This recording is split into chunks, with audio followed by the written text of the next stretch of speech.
¿Y si te dijera que lo que estás sintiendo no empezó en tu cuerpo? Empezó en una historia años atrás. Porque ¿cuánto tiempo llevas haciéndote el fuerte, la fuerte, sin pararte a pensar cómo está afectando eso a tu cuerpo? Bienvenidos una semana más a Vivir con Fibromialgia. Esto es Vivir con Fibromialgia. Gracias por acompañarnos. Y hoy, más que nunca, os vamos a ayudar a entender vuestra historia de vida.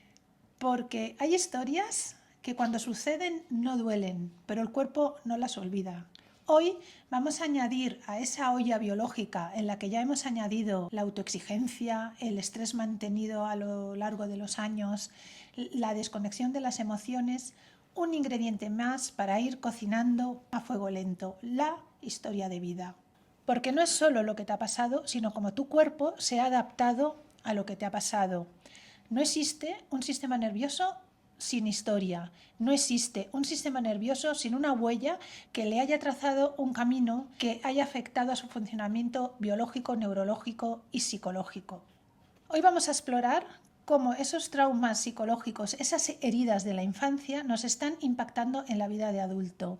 Porque todas las experiencias que hemos vivido han quedado grabadas en nuestro sistema nervioso. Bueno, a veces todo eso que hemos vivido va reescribiendo la arquitectura de nuestro cerebro.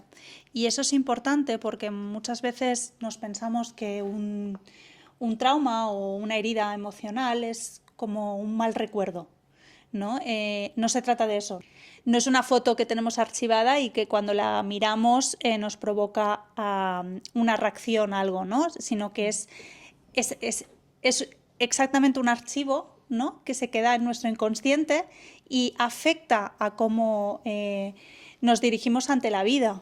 El trauma no es solo un recuerdo doloroso que tú tienes, que se ha quedado grabado en tu inconsciente, sino que ha dejado unas huellas invisibles en nuestro cuerpo. Todas las emociones que han impactado nos han dejado grabado en nuestra biología, ¿eh? O sea que no pasamos ya de la rama psicológica a la rama biológica y a raíz de ahí todo el impacto que tiene sobre nuestra salud. Lo que hoy vamos a intentar desenmarañar para que vayan entendiendo es que se ha visto que no podemos dejar un daño, un trauma archivado en nuestro cuerpo, porque así cada vez se va a hacer más difícil resolverlo, cada vez se va a hacer más duro y nos va a generar más problemas. Hay que volver a reencontrarse con él para poder suavizarlo, mejorarlo y poder tirar adelante y curar esas heridas del pasado. La famosa frase, María, del tiempo lo cura todo, ¿no? Que Exacto. Eso al final no nos hace ningún bien. Muchas veces pensamos que el tiempo es el que va a curar esa herida emocional o eso que pasó, eso que nos afectó en ese momento y que cuando pase el tiempo y estemos en otro plano temporal, ya lo tendremos resuelto y por sí solo va a mejorar nuestra vida, ¿no? El no enfrentarnos tanto a ello.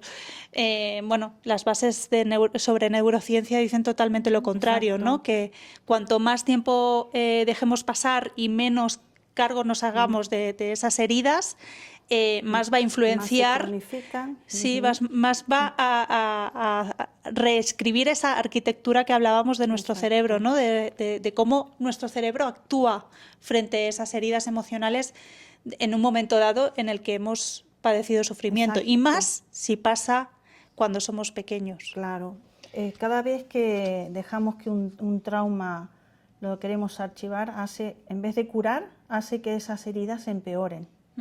Por eso hablan de hacerlo consciente, lo que tenemos en el subconsciente para poder mejorar. ¿Sabes lo que va a hacer realmente, María? Nos va a sabotear desde el inconsciente, sin que lo sepamos. Pero ahí está, como un saboteador de todas nuestras reacciones en piloto automático en la vida adulta, esas heridas y esos traumas no atendidos, pensando ese mito, que es falso completamente, de que el tiempo lo cura todo. No es cierto, tenemos que atenderlo, porque cuanto más tiempo pasemos sin darle la importancia que tiene o atenderlo, es dejar el sistema de alarma en amenaza, porque todo lo que no hemos tratado para nuestro sistema nervioso es una alarma que está encendida. Es esa amígdala, que es nuestro detector de humo, diciendo, no puedo parar este botón de alarma porque esto no se ha solucionado. A veces creemos que justamente que cuando indagamos en esa herida emocional o cuando la tratamos hacemos más daño, ¿no? Parece como que se vuelve a abrir. Claro. Y en realidad no es tan así, o sea, es esa herida invisible, ¿no? Que si no la tratamos, no la curamos, por así decirlo,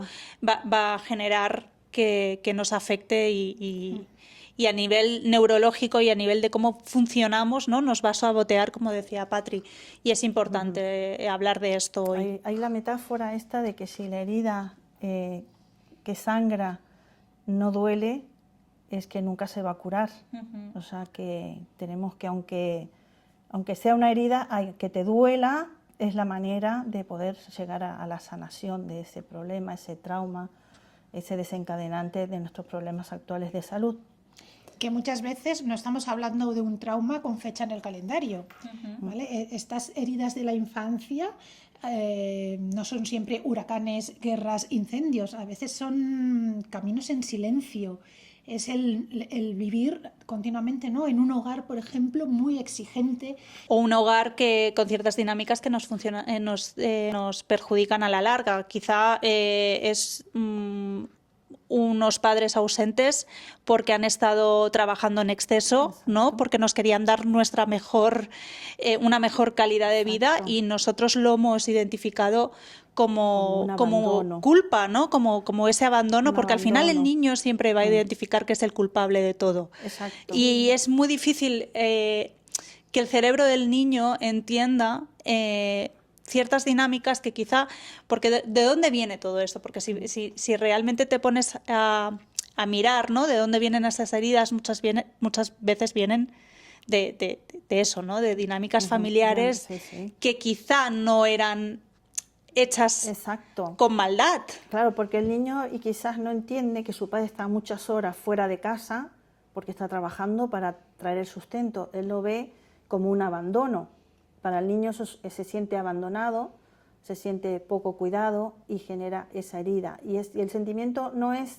El niño siempre se ve como él el centro, que él será la culpa. El tema es que respondemos y nos creamos ciertas máscaras que son nuestra armadura cuando somos adultos. Y esas máscaras a mí me parece interesante hablar de ellas porque la literatura habla de 5 heridas y sus 5 correspondientes máscaras, ¿no? Me parece interesante hablar de ellas porque todos en cierta manera nos podemos sentir identificados y si no es hacia nosotros mismos es... seguro que conocemos a alguien que responde a ellas. Claro. Cuando hablamos, por ejemplo, de la herida del rechazo, se genera la máscara de la huidizo. Creo, Nayit, que quizás habría que explicar un poquito qué es una máscara, ¿no? Porque quizás nosotras entendemos muy bien a qué nos referimos, ¿no? ¿Te refieres a esa manera de comportamiento? Porque, ¿qué dirías, María? ¿Qué es una máscara? ¿Cómo lo podemos explicar a la audiencia? Bueno, es como una coraza que se hace la persona con la que se muestra el mundo, que quizás no es realmente su sentir, sino que es una respuesta a esa herida que se ha hecho. Dependiendo de cada herida, de acuerdo a la psicología, se ha visto que también hay 5 máscaras.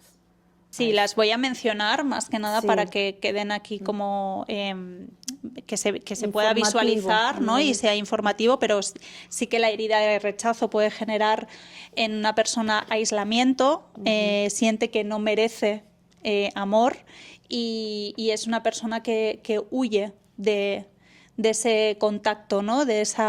Por el miedo a ese abandono, ese rechazo, perdón. Por volver a evitar ese rechazo, prefiere aislarse, ¿no? Exacto. Después está la herida del abandono, que son personas, genera una máscara de persona dependiente, del pánico a la soledad, atención constante, ¿no? Esa demanda de atención constante.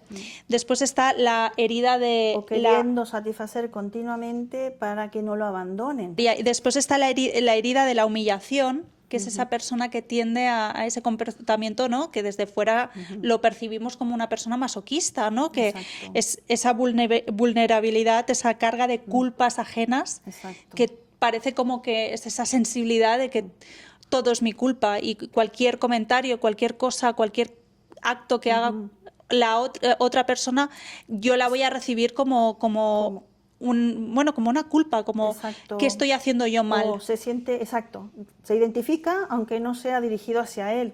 Totalmente. Después está la herida de la traición, que es esa persona controladora, que está constantemente, lo tiene que controlar todo y desconfía de las personas que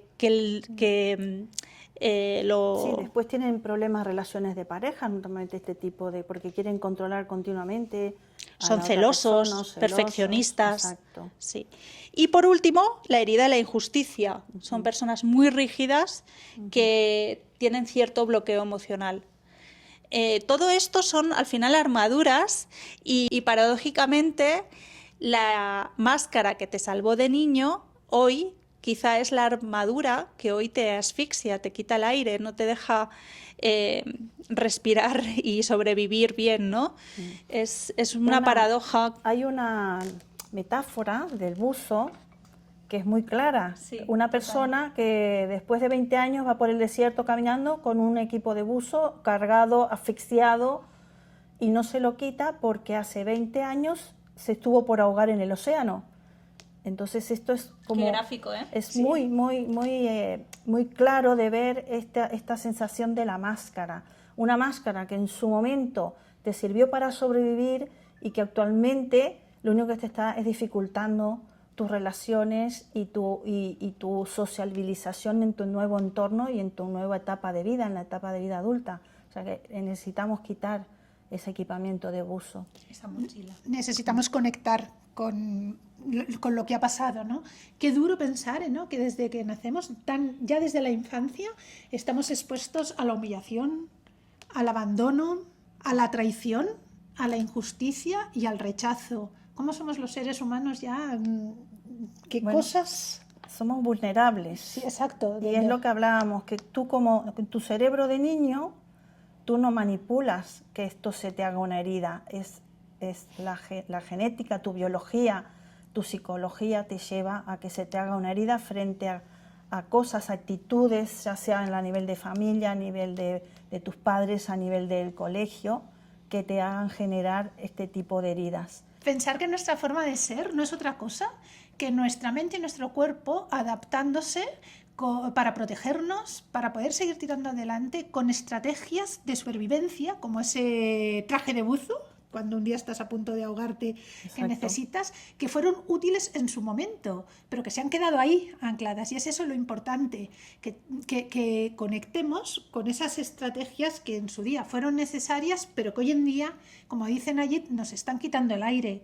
Y son parte de, como ahora explicaremos, de los síntomas, ¿no? Del cómo vivís hoy en día. Aquí lo importante es romper el ciclo, ¿no? Romper el ciclo es muchas veces el hacerse consciente, lo que decías ahora, Patri, me hago consciente de eso que me está perjudicando y que es una herida de la infancia que me está marcando el destino de hoy, ¿no? Es ese adulto respondiendo a reacciones que las ha vivido como si fuese...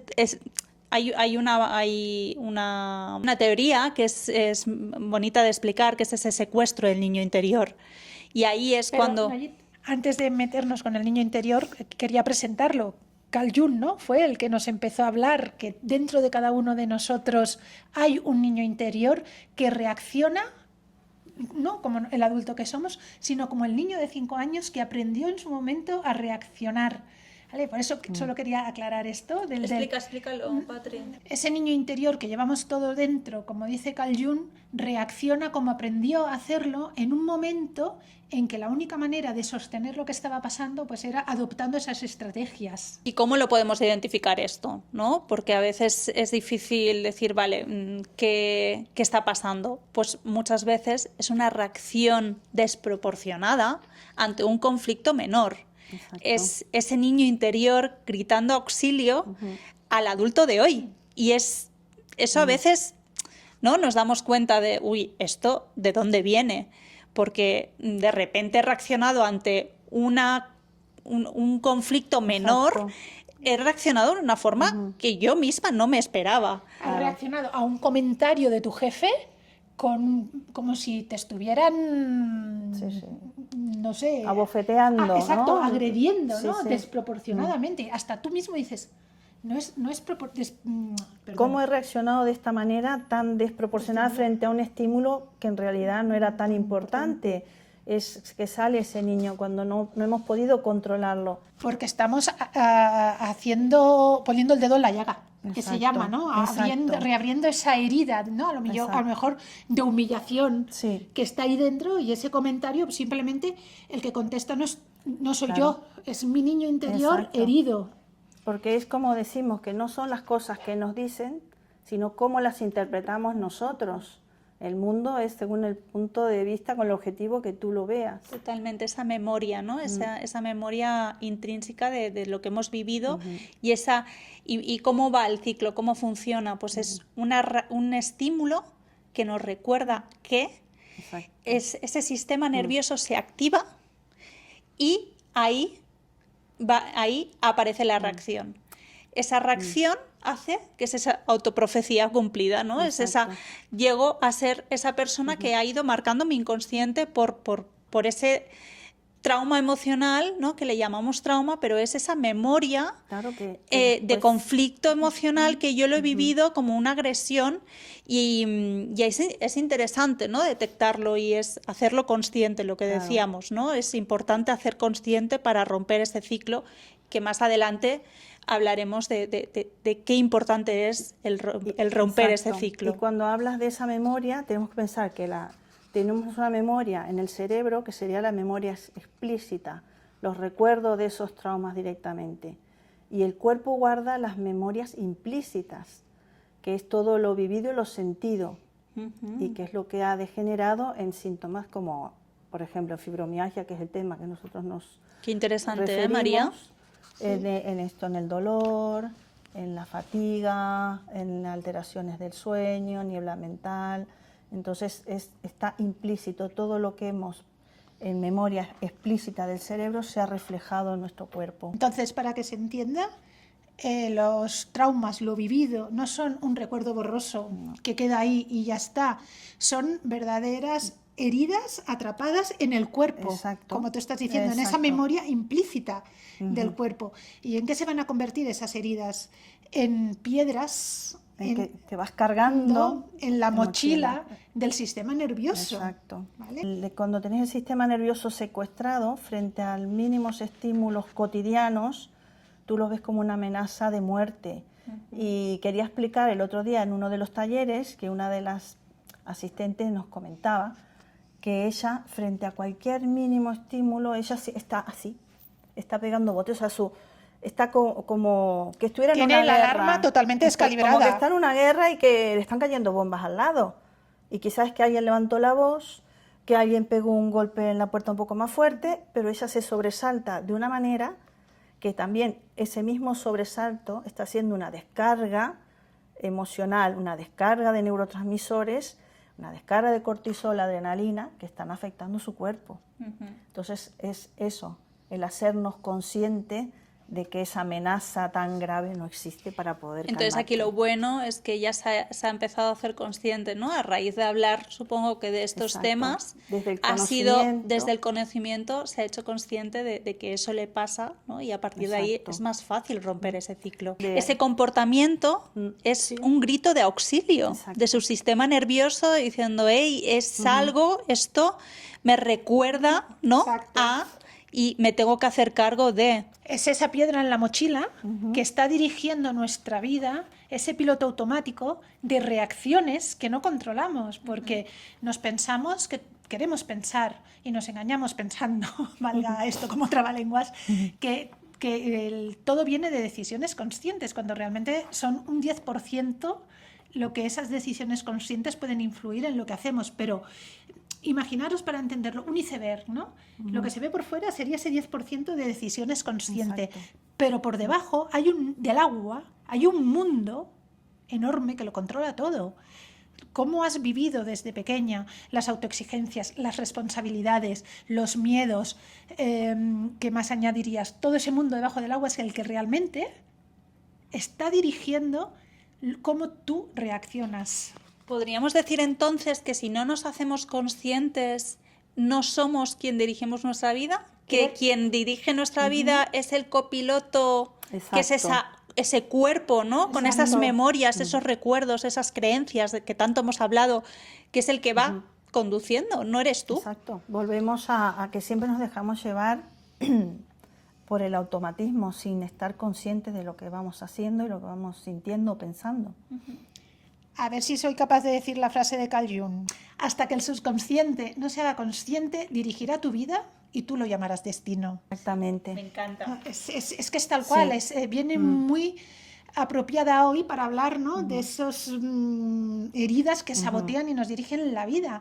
Porque el cómo te sientes hoy, tus síntomas, no los vamos a entender analizando el presente. Tenemos que volver la vista atrás para entender que lo que sentiste y lo que viviste ha quedado grabado dentro de ese cuerpo. El peso vas poniendo en la mochila, después en el futuro vas a sabotear tus relaciones de adulto, ya sea eso, como pareja, como familia, y por eso tenemos que limpiarlo. Por eso es importante sanar, María, porque al final no es olvidar el trauma en sí, ni borrar la herida de la infancia, sino ser conscientes y utilizar esa compasión hacia nosotros mismos, ¿no? No mirarlo como una vulnerabilidad, sino pues como una forma de redirigir nosotros el camino y no ser esa mente inconsciente que va pilotando nuestra vida. Reconstruirnos. Porque al final, si sanamos, tu mochila pesará, pero tendrás fuerza para ir soltando esas piedras, ¿no? Que de eso se trata. Para sanar hay que entender la anatomía de esa herida invisible, cómo ha ido, ¿no? Moldeando nuestra manera de sentir en el cuerpo, porque a partir de que entendemos cómo funcionan esas heridas en el sistema nervioso, podremos hacer cosas para mejorar. Si no entendemos cómo funciona esta anatomía, será difícil hacer cambios. El no sanar esos traumas del pasado tienen un efecto muy nocivo sobre el cuerpo porque hacen que la amígdala mantenga la alarma encendida y nos mantenga inundados de cortisol y de adrenalina para seguir luchando o huyendo. Y este estrés prolongado va haciendo que nos sabotee, y ese saboteamiento hace que tengamos esas reacciones descontroladas y tenemos ese agotamiento, ¿Os imagináis esa alarma atrapada 20 años en ese botón de alerta que nos tiene inundados de cortisol y de adrenalina para la lucha y la huida? Ese desgaste metabólico, ese desgaste energético, llega un momento que el cuerpo no puede más. Claro, por eso tiene ese agotamiento crónico, esa reactividad tan importante y esa negación a la vulnerabilidad. Porque María, Nayit, ¿os habíais planteado que el sistema nervioso es la alarma, ¿no? de nuestro cuerpo? Es la alarma que está escaneando cuando estamos en peligro. Pero ¿cuándo es el momento en el que se instala esa alarma y ese sistema operativo de esa alarma? En la infancia. Y no nos hemos preguntado a veces por qué a unas personas que llevan una vida totalmente normativa, que no ves que tengan ningún tipo de sufrimiento, están cargadas de dolor, de cansancio, de fatiga, de niebla, y otras personas que sí que sabemos que han pasado por experiencias muy traumáticas, como perder a un ser querido, como un accidente, una guerra, y esa persona que sí que ha vivido traumas ha sido capaz de reequilibrar su sistema nervioso, ¿no? En su momento tuvo que poner en marcha todas las estrategias de supervivencia necesarias para pasar una amenaza importante, pero su sistema nervioso, su sistema parasimpático y simpático han vuelto al equilibrio y no se han descontrolado por esos hechos traumáticos. Eso es importante, Patricia, lo que estás diciendo, porque al final muchas veces supongo que las personas que sí que se sienten hipersensibles, ¿no? A esas circunstancias de la vida que quizá no son aparentemente tan dolorosas y incluso más vulnerables de la cuenta. Entonces yo creo que es importante explicarlo desde una base más científica de qué está pasando ahí. Esto puede muchas veces generar sentimientos de culpa, por sentirse o tener esta enfermedad y decir, bueno, yo no he pasado por eventos traumáticos tan importantes y me siento culpable de no haber sabido controlar mi estrés o gestionar mis miedos y mis problemas. Esto no tiene que pasar, tenemos que relajarnos y quitarnos culpas, porque las culpas también nos generan más enfermedad. Quizás esta diferencia, ¿no?, de ese sistema de alerta que se mantiene en on, de esa persona que aparentemente ha tenido, aparentemente no, que ha vivido traumas respecto a esa otra persona con una vida normativa y que sí que está con muchos síntomas, ahí detrás que hay pues un sistema nervioso que ha mantenido la alarma en silencio. Porque muchas veces de niños aprendemos a no poder expresar nuestras emociones porque vemos que alteran, ¿no?, al adulto con el que convivimos. Aprendemos a no llorar, aprendemos a anticiparnos a los adultos y a mantener la calma, que todo esté bien. Aprendemos a cargar sobre nuestros hombros responsabilidades y exigencias que no le tocan a un niño, pero que en ese momento es la única manera de sobrepasar, ¿no?, según qué, de enfrentar según qué situaciones. Quizás entonces el no expresar es lo que nos genera esa sensibilidad, ¿no? Estamos hablando, y a lo mejor aquí muchos de vosotros que nos estáis escuchando os sentís identificados, de la niña buena. ¿Cuántas veces, uy, qué niña tan buena, esa niña que no da ningún tipo de problema, pero que su cuerpo no estaba aprendiendo eso? Su cuerpo estaba soportando una carga que no podía expresar, y todo aquello que no hemos expresado y ha quedado en el cuerpo grabado nos mantiene hoy en día con el sistema de alerta a tope, agravando esa sensibilidad central. Quizá la niña buena es otra máscara más, ¿no? Quizás se ha ido creando esa máscara, ¿no?, de ser la complaciente, la que todo el tiempo está bien, la que tiene que comportarse bien y complacer a los demás, Claro. por justamente ser mirada, ser escuchada. No, Y más lo hacen para evitar conflictos dentro de la familia. Es como que asumen un rol un poco más de adulto en ese momento que no les toca, ¿no? De calibrar según cómo es la mirada, el tono de voz, las actitudes dentro de casa, cómo voy a actuar para que la paz continúe. también son ciertos comportamientos de niños que han captado que no tenían que hacer ruido, ¿no? Que Exacto. igual ya habían suficientes problemas en la familia para que ellos fuesen un problema más. Y ese comportamiento se aprende y se instala en nuestro sistema nervioso, que cuando somos adultos, ¿no?, actuamos de esa manera ya en general en la vida. Exacto. Y siempre vamos a estar en segundo plano. No queremos llamar la atención y no nos priorizamos. Qué peligroso eso. Exacto. Se convierten en niños que son los mediadores de la calma en la tormenta. Tanta responsabilidad. Exacto. Es mucha responsabilidad para un niño ser los que moderen ese ambiente en el que están moviéndose, ¿no? Que quizá no ha tenido que haber no ha tenido que no ha tenido que haber, como decía Patricia, un conflicto muy grande en nuestra vida, ¿no? Un trauma muy marcado, sino justamente pues eso, el niño ha detectado ciertas dinámicas en la familia. Exacto. Y era el que tenía que hacer menos ruido. Exacto.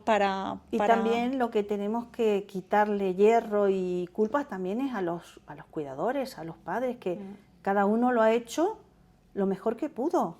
Totalmente. Y también lo ha hecho según su historia de vida. Eso es importante decirlo, porque muchas veces también como progenitor, ¿no? Se pueden sentir culpables de todo lo que hay ahí, y también es un poco el reconciliarse como adulto con esa parte de la infancia que, bueno, te ha marcado, obviamente, pero no quiere decir que tus padres lo hayan hecho mal aposta, sino pues lo han hecho lo mejor que han podido, con lo que decías tú, María, con lo que tenían, ¿no? Como sabían, con las herramientas, porque no nacemos aprendidos. Exacto. No olvidemos que esos padres tienen sus propios traumas y sus propias heridas. Sí. Yo no creo que podamos hablar de culpa, porque nadie ha elegido su historia de vida, nadie ha elegido cómo su sistema nervioso iba a ir adaptándose a lo que le ha ido sucediendo en la vida. Eso es lo importante, la idea que queremos que se quede, ¿no?, hoy, el cómo es esa adaptación continua de ese sistema nervioso, es a esa historia de vida en la que a lo mejor ya habíamos desconectado hace muchos años.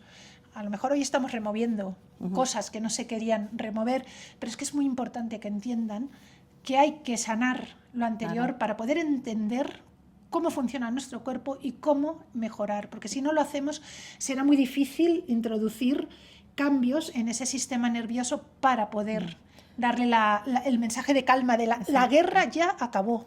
Y una cosa importante, no estamos rotos, lo que pasa es que estamos desconectados de nuestra verdad, ¿eh? Y por eso Carl Jung, el filósofo, habla de la sombra. Carl Jung lo que decía que no es arreglarlo, sino que es ir a integrar y reparar todas esas partes que hiciste invisible por tanto tiempo en tu vida y recomponer a este puzzle.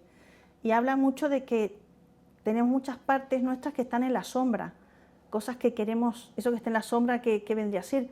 Que ocultamos. Muchas veces ese sentimiento de ira, ese sentimiento de cosas que no debías haber hecho, ese miedo, lo tienes oculto y no te deja reaccionar. Por eso, chicas, al final lo importante es romper este ciclo, ¿no? Que es cuando una vez nos hacemos conscientes, hacerse conscientes, observar la máscara, no juzgarla, simplemente darte cuenta que está ahí, ¿no? Y ¿Desde que dónde estás actuando? Exacto. Y una vez te haces consciente, aquí entra la compasión.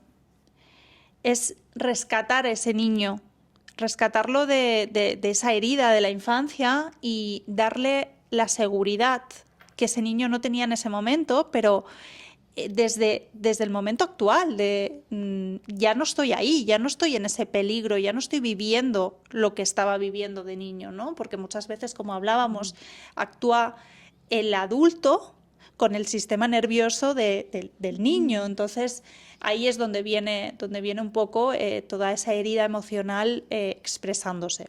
Algo muy importante, no tenemos que olvidarnos, que tu historia te ha condicionado, pero no define tu futuro. Por eso ahora queremos un poquito hablar de cuáles son estas herramientas que podemos aplicar para moldear nuestro cerebro, moldear nuestras rutas, nuestras conexiones neuronales con una mirada sanadora. Qué importante, María, era que dijéramos eso, no lo habíamos dicho aún, de que tu historia no tiene que condicionar tu futuro. Exacto. Lo que ha pasado hay que sanarlo y a partir de ahora, como tú dices, Nayit, romper el ciclo para mejorar. Sí, entonces por eso es importante hablar con tu sistema nervioso, ¿no? Decirlo que ahora no está en peligro, que ahora ya no es ese niño herido, no es el que tiene que tomar el control de tu vida, y hacerte cargo. Y con hacerte cargo me refiero a decirle eso. Yo me encargo ahora ya soy adulto, ya sé qué hacer con eso, ¿no? Y por último está la integración, es integrar, porque si nos hacemos conscientes, aplicamos la compasión, pero no integramos, ahí al final no rompemos ese ciclo, ¿no? Y con la integración es abrazar esa sombra. Es un poco lo que decía Carl Jung, ¿no? Abrazar esa sombra es importante, porque no somos todo en completo si no abrazamos esa sombra y si no integramos todo eso, ¿no? Es aceptar que eres tanto la herida como la sanación. Y un poco eso es lo que nos ayuda a romper el ciclo. Y si recordamos un poco cómo funciona, ¿no? ese ciclo que es el estímulo, la reacción del sistema nervioso, ¿no? Ese sistema nervioso hace que tú reacciones. Lo que habla la literatura es que la verdadera libertad aparece cuando pausamos el estímulo a la reacción. Es eso mismo, ¿no? El darnos cuenta y con todo eso integrar todos esos conceptos que hemos ido diciendo, ¿no? Darse cuenta, abrazar la sombra, ¿no? Y ser compasivo contigo mismo. Muy importante empezar a aplicar prácticas de seguridad para calmar nuestro sistema nervioso central y nuestro sistema nervioso autónomo. ¿Y a través de qué prácticas? Muy importante, un poquito como lo que vamos aplicando en los talleres, ¿no? misma. al final, María, las herramientas Exacto. para la calma van a ser siempre las mismas, Exacto. exactamente las mismas.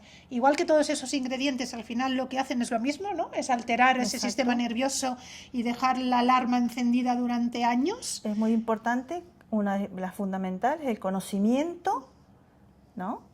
Como hablabas recién también, la respiración, una alimentación El adecuada. escribir, ¿no? Para hacerse escribir, consciente exacto. y el practicar, pues bueno, pues cosas que nos ayuden a encontrar esa seguridad, ¿no? Tanto la Exacto. respiración como las meditaciones, como un poco el movimiento consciente también, Exacto. ¿no? Todo eso nos va a ayudar, por supuesto, a todo, ¿no? Y como último me gustaría resaltar que dejemos de huir de nuestras propias profundidades, ¿no? Que nos han dicho tanto tiempo que el rascar, ¿no? El rascar abres la herida, pero que también somos todo eso y que es bueno ser consciente de todo lo que somos, que no abrimos heridas en ese sentido, ¿no? Simplemente sí que quizá pues el día que tomes conciencia de muchas cosas, pues vas a estar más removido, Va a es ser duro. inevitable, pero al final es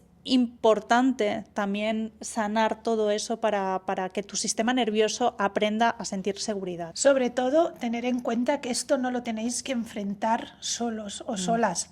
Súper importante, porque a veces es peor, ¿eh? Claro. Cuando se destapa algo y no sabes cómo... Cuando no sabes cómo conducirlo, ¿no? Hay que reconducirlo. Entonces, es muy importante que pidáis ayudas a los profesionales que se han formado para ayudaros a gestionar todo eso que está ahí debajo enterrado, todo lo que en su momento no se pudo sanar, todo lo que en su momento no se pudo gestionar y que es necesario tratar para poder seguir avanzando. Por favor, pedir ayudas a los profesionales, Exacto. que hay muchísimos que se han formado para esto y hay muchísimas técnicas como el MDR que os van a ayudar a dar ese paso adelante hacia el bienestar. No tenemos la capacidad para poder llegar a esas profundidades, a esas heridas a veces que son muy, muy duras y o a veces las ignoramos tanto que no creemos realmente que las tengamos. Entonces, yendo a un profesional realmente te pueda llegar a profundizar y encontrarlas. Va a hacer ese camino mucho más fácil y Exacto. más llevadero. No Exacto. vas a estar acompañado, no lo hagáis solos. Bueno, y creo que hasta aquí, ¿no? Este programa de hoy, donde hemos abordado este ingrediente 4 que hemos añadido a esa olla biológica, donde estamos cocinando en silencio y muy a fuego lento esa sensibilidad central y esa fibromialgia. Ya hemos añadido, repasamos, la autoexigencia, El estrés mantenido en el tiempo durante años, la desconexión de las emociones y hoy la historia de vida. Y acompáñanos en el próximo capítulo porque veremos qué es lo que va a hacer que esa olla, ese guiso, se reboce. Patricia, estás hablando de la chispa, el detonante, lo que lo enciende todo, ¿no? Todo eso que se lleva cocinando durante años en silencio, de repente tu cuerpo dice, ya no puedo más. Pues quedaros a la próxima semana, estaros atentos porque hablamos de ese detonante, de esa chispa y va a ser un ingrediente más tan importante como el resto. Hasta aquí este programa de hoy, que esperamos que haya sido tan incómodo como liberador. Si os ha gustado, darle a like. Es importante, si conocéis a alguien que podáis ayudar, que lo compartáis para que podamos llegar a más personas. Y nos vemos la semana que viene. Besito. Hasta la semana que viene. Gracias por acompañarnos.